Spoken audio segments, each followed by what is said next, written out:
Lovers of the beautiful game, welcome back to Roza TV. And in fact, instead of saying welcome back, I should be saying giving you an official welcome.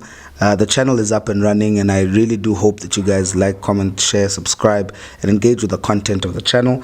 It'll just be really, a platform for fans with perspective, where we come together and really share our views on the game, particularly the English Premier League. And of course, we'll be doing some stuff on the DSTV PSL Soccer League in South Africa as well.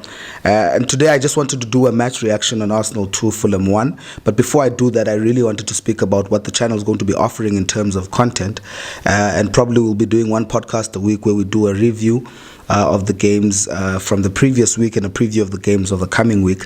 And I'll be having a couple of guests joining me as well on the podcast. And the point of it is to really get a diverse panel of people and with views, different views on football, soccer, whatever you want to call it, because we are located in South Africa, of course.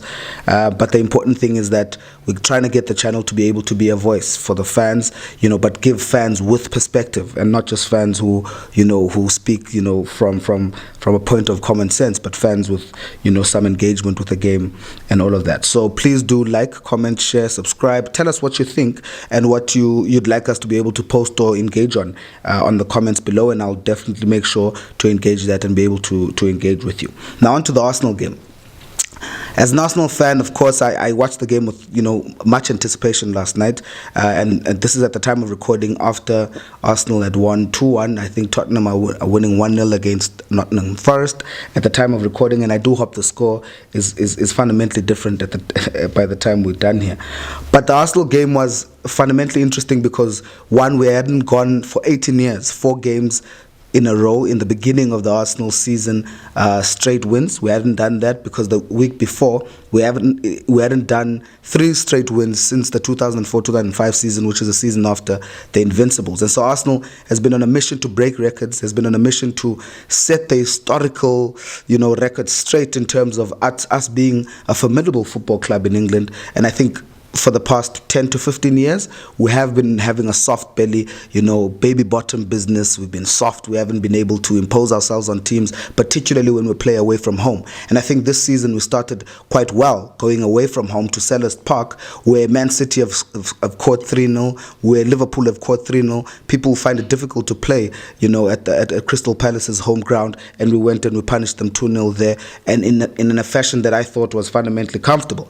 So I think when we went to when we went to the Emirates against Fulham, we really dominated parts of the game in the beginning in the way that Arsenal fans, if they've been watching the first 3 games of the season, would come to expect. But I think the problem that became was that we started to face a team that planned for the Arsenal. And by planned, I mean a team that really looked at our strengths and thought, how can they nullify our strengths? And our strength is that we play out from the back, we gain our rhythm, we trust each other on the field of play, we create patterns of play, particularly on the left, and how Zinchenko, Martinelli, and Xhaka sort of create a unit on the left and give leeway for Jesus to cause problems for the defenders of the opposite side.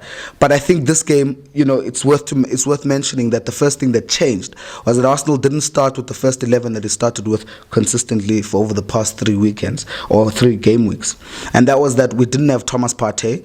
At the beginning, they really didn't mention clearly why Thomas Partey wasn't playing. He's got rape allegations that are hanging over him, so you don't know if it's the stuff that's extra to football, or is it stuff that's related to an injury. But after the game, I think Mikel Arteta did allude, even if not slightly, to the fact that he's got an inner thigh problem, which has been a recurring injury for a while. And so that's the reason why we started El Neni last night, and we started significantly. I know a lot of people think that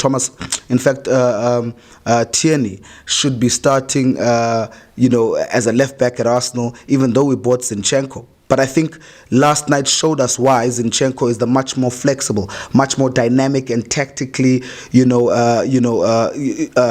nuanced option to use instead of just using Tierney. Because what Zinchenko gives us is a technical and tactical discipline to move into the midfield and give us an extra man, and we've been using that quite well and giving Martinelli the space to exploit and take on players on the left-hand side of the Arsenal. And so we started without those two key players. The first things first, I think all Arsenal fans can agree we need depth in terms of replacing Thomas Partey, because as much as El Neni, alhamdulillah, has been, formidable in terms of coming in and giving us cover, but what El Neni couldn't be able to do was to break those lines and give us Partey time in terms of turning defensive motions into attack through transition, a splitting pass in right forward, because El Neni looks sideways, or gives the ball back. He chooses the safe option.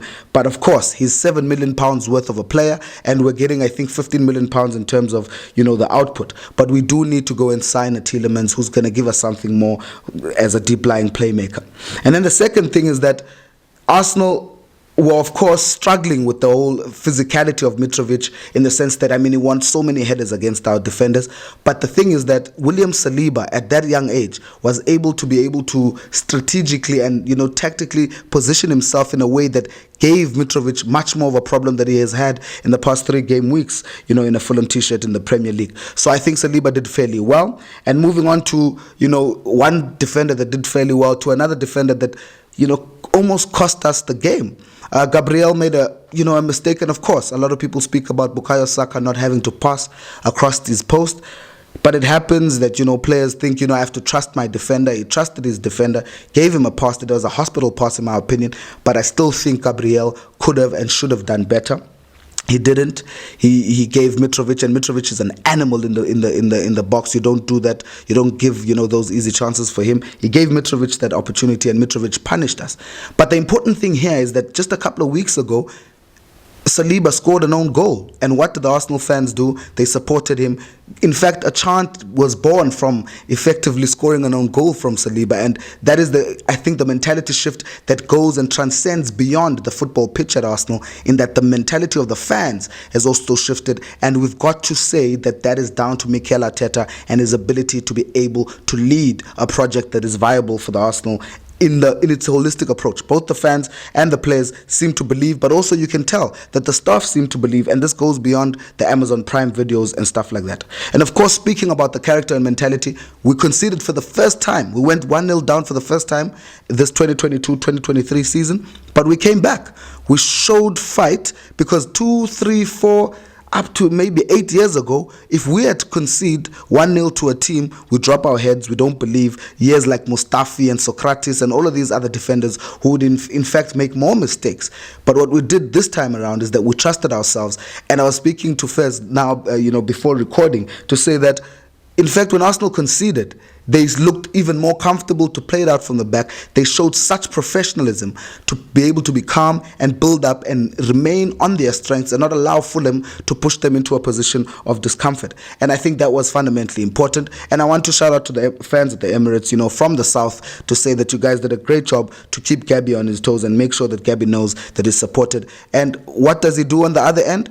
He goes and he shows big boy mentality, big boy business, superstar business, and he goes into the box and he creates, he makes a nuisance of himself and he gets the goal. And so I think there's a fundamental mentality shift in the football club in ways that can show in the market. Historically, we have never been so prepared to come into a season, and it can show in the results. The fact that it went 15 years before we won our first 3 games, 18 years before we won our first 4 games, is also a testament to the fact that we've never historically prepared ourselves well enough in preseason. And preseason is not about playing games only, but it's also doing your business early, getting the players transitioned and adapting into the style and the patterns of play in their new club, and that way they can be able to do good.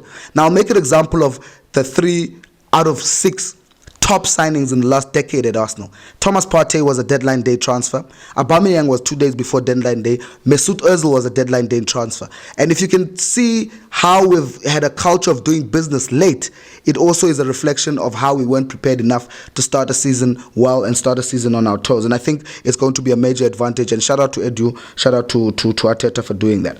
And so I just want to say, up the Arsenal, people need to start taking the Arsenal seriously now. And of course, on the other end, I really want to say I'm concerned about people taking us seriously, because now When you are an underdog, you perform better because people don't expect you to come and shock them at their home grounds and stuff like that. So when we move from underground status to sort of like a top 4 real contender, people are going to start planning much more efficiently for us, which might be a downside. But unfortunately, given our performances, people must start taking us seriously. And even though Gabriel Jesus didn't score last night, he showed effectively why the Arsenal paid £45 million for him. It's good money spent. I think it's 25 million too cheap, in my opinion. And so the Arsenal did well.